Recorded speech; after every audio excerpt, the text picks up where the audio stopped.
बिहार में शिक्षक बहाली को लेकर लंबे समय से जो कयास लगाए जा रहे थे और जो प्रोसेस चल रहे थे, उसके मुताबिक अभी नोटिफिकेशन अधिसूचना जारी हो गई है, जिसके मुताबिक बीपीएससी द्वारा एग्ज़ाम कंडक्ट किए जाएंगे। दो तरह से इसमें एग्ज़ाम होंगे। पहला तो यह है कि जो पहले से ही नियोजित शिक्षक हैं उनको रेगुलर जो टीचर होंगे उसके बराबर के लाभ लेने के लिए उनको एग्ज़ाम बीपीएससी द्वारा जो कंडक्ट की जाएगी उसको देना है। दूसरे वो हैं जो 7th फेज की वेट कर रहे थे और उनको बीपीएससी एग्ज़ाम अब देनी है, तो 7th फेज या आगे के जो भी अभी सीसेट पास किए हैं, टेट पास किए हैं, उन्हें एग्ज़ाम देना है। तो अब बीपीएससी एग्ज़ाम जो होगी उसमें आप लोगों को शामिल होना है। तो उसमें सिलेबस क्या होगा, एग्ज़ाम के पैटर्न क्या होंगे, बहुत सारे कन्फ्यूजन है। चूँकि बीपीएससी को अभी सिलेबस बनाना है, जो प्रिलिमिनरी जो डिस्कशन पहले भी होता रहा है उसके मुताबिक अगर देखेंगे तो प्रधान शिक्षक की परीक्षा बीपीएससी द्वारा ली गई थी, जिसमें कि जीएस और टीचिंग एप्टीट्यूड को रखा गया था।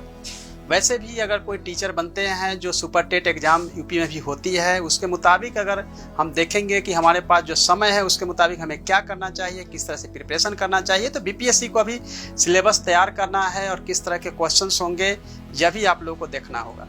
लेकिन जो मेरा अनुमान है उसके मुताबिक मैं आप लोगों को बताने जा रहा हूँ कि क्या पूछा जाएगा और क्या होना चाहिए। उससे पहले यह जरूरी है कि बीपीएससी द्वारा एग्ज़ाम होगी उसको लेके बहुत सारे आप लोग चिंतित हैं कि क्वेश्चन टफ होगा। जब बीपीएससी एग्ज़ाम दे रहे हैं तो क्यों नहीं हम सिविल सर्विस बीपीएससी वाला एग्ज़ाम जो है वो क्यों ना दें। एक्चुअली क्या होता है, जब क्वेश्चन टफ होता है तो उसके जो कट ऑफ है वो नीचे हो जाते हैं, जब क्वेश्चन ईजी होता है तो कट ऑफ ऊपर हो जाता है। जो भी टेट पास हैं, बीएड किए हुए, डीएलएड किए हुए, उन्हीं को एग्ज़ाम देना है। तो उसके हिसाब से देखेंगे तो एक सीमा खींची हुई है, उसी के अंदर के जो स्टूडेंट हैं उन्हीं को एग्ज़ाम देना है। तो उसके हिसाब से देखेंगे तो एग्ज़ाम ज़्यादा टफ होने की पॉसिबिलिटी तो नहीं रहती है। आप आसानी से जो है जो खाली सीट है उस पर आप आ सकते हैं और कोई आपको दिक्कत नहीं होनी चाहिए। तो चलिए अब हम बात करते हैं कि जो अभी आपके पास समय है, दोनों के पास जो नियोजित शिक्षक हैं जिनको कि अलग से एग्ज़ाम देनी है और जो पहले से अभी शिक्षक नियोजित नहीं हो पाए, शिक्षक नहीं बन पाए हैं और डीएलएड, बीएड और टेट पास करके वेट कर रहे हैं और बीपीएससी द्वारा जो एग्ज़ाम कंडक्ट की जाएगी उसमें आपको एग्ज़ाम देना है। तो जो प्रधान शिक्षक परीक्षा हुई थी उसके मुताबिक और जो सुपर टेट एग्ज़ाम जो यूपी द्वारा ली जाती है उसके मुताबिक देखा जाए तो दो भागों में बांटा जा सकता है। एक तो है कि जीएस का पोर्शन और दूसरा है टीचिंग एप्टीट्यूड का। ये मैं दोनों के लिए बता रहा हूँ। अब आपके मन में होगा कि जो पहले से नियोजित शिक्षक हैं वो और जो अभी खाली पद हैं जिसके अगेंस्ट में आप लोग एग्ज़ाम देने वाले हैं, उन दोनों में अंतर यह है कि दोनों के एग्ज़ाम अलग होने की संभावना है, क्योंकि एक साथ अगर एग्ज़ाम होता है तो दोनों को अलग अलग करना मुश्किल होगा, मेरिट निकालना मुश्किल होगा। बेहतर यही होगा कि अलग अलग, पॉसिबिलिटी यही है कि अलग अलग होगा और दोनों के एग्ज़ाम्स के पैटर्न लगभग सेम होंगे। तो पैटर्न की बात कर लेते हैं। पहले तो कि जीएस जो है वो पूछा जाएगा और लगभग हो सकता है 75 मार्क्स के हो, और दूसरे जो है टीचिंग एप्टीट्यूड, क्योंकि आप लोगों ने बीएड और डीएलएड किया है तो वो भी आप लोगों को पढ़ना है और पढ़ा हुआ है ऑलरेडी। और जीएस के जो पोर्शंस हैं वो हम देखते हैं कि डीएस में क्या क्या पूछा जाएगा। जीएस में जो पूछे जाएंगे उसमें सबसे अधिक क्वेश्चन जो आने की पॉसिबिलिटी है वो है साइंस का।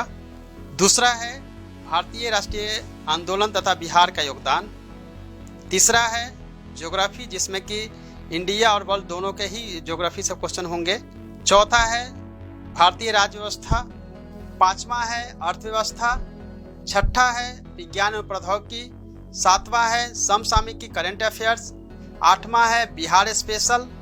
तो जीएस में यह 10 सेक्शन है जहां से क्वेश्चन पूछे जा सकते हैं। इसके अलावे जो सेक्शंस हैं उसमें मैथ और रीजनिंग यानी कि उससे भी क्वेश्चन पूछे जाएंगे। तो जीएस में कमोबेश देखा जाए तो यही सेक्शन है, लेकिन पढ़ने के लिए तो एनसीईआरटी के बुक्स में पहले से ही बताता रहा हूँ, उसको आप पढ़िए। अभी से आपके पास जो समय है उसको यूटिलाइज करिए, बजाय कि आप नकारात्मक चीज़ों को सोचने का।